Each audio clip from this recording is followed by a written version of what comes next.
This is a Reluctant Capitalist weekly forecast review for Friday, December 27th, 2019. This video will cover the results of the forecast made about 2 months ago and the forecast made last week, the results of an earnings date option trade made last week and an earnings date option trade planned for this week, a weekly stock market topic, and coming soon, a stock market history report. Please listen to the disclaimer.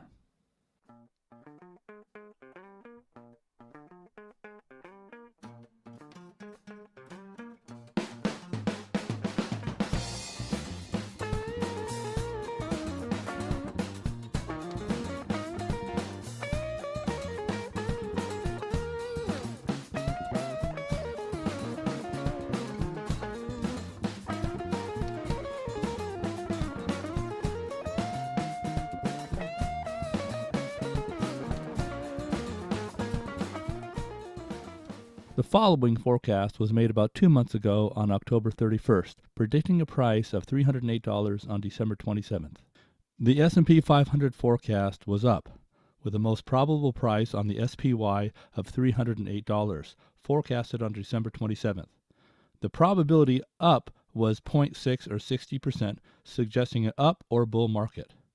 The outcome was the SPY changed from $303 to $322, up 6.4%.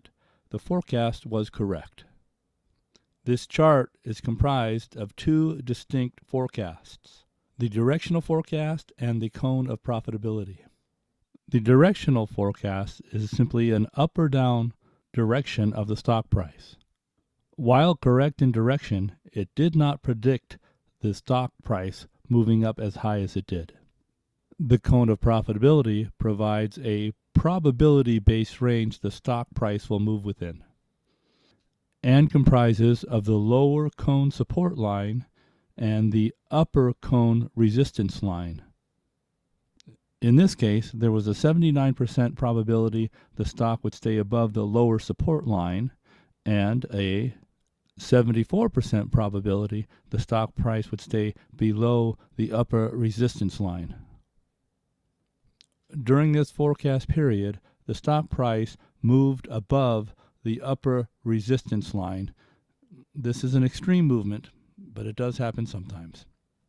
The forecast correctly predicted an up or bull market. It was just a bit too low. Now let's look at the forecast created on Friday, December 20th. The S&P 500 forecast is up, with the most probable price of $333, forecasted on February 20th of next year. The probability up is 70% or 0.7, suggesting an up or bull market. There are no trades to review from last week. Now let's look at an option trade planned for this week. The stock is STZ Constellation Brands, with an earnings report date of January 8th before the market opened.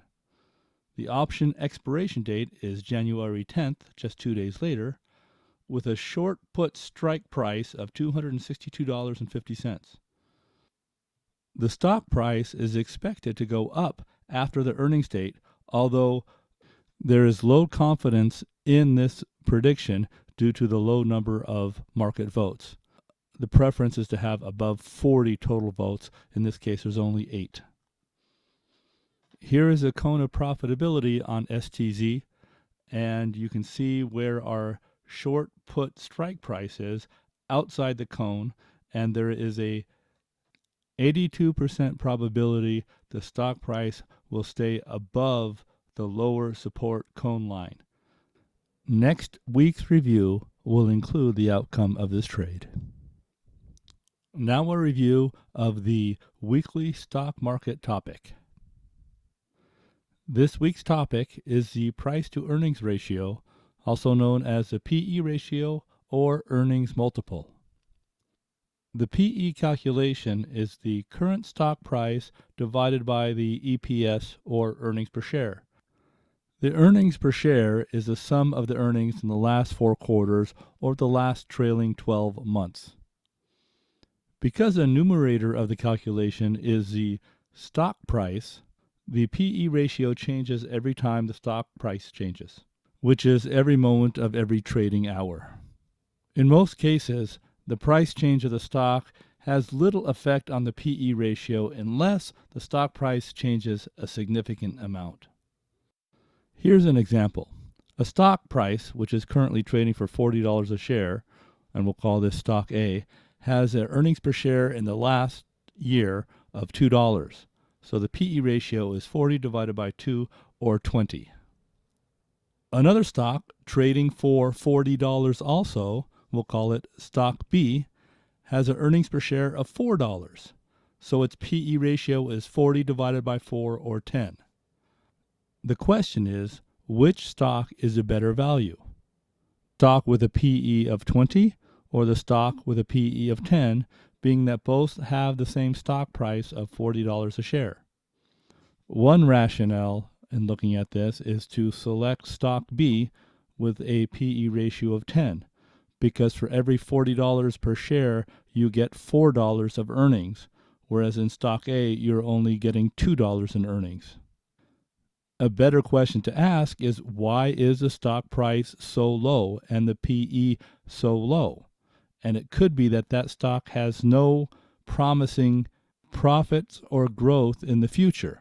So investors are selling the stock, driving the price down. Stocks with a PE ratio between 16 and 22 tend to outperform stocks with higher or lower PE ratios. The PE ratio is one of many things to consider in making an investment. It should never be the only consideration.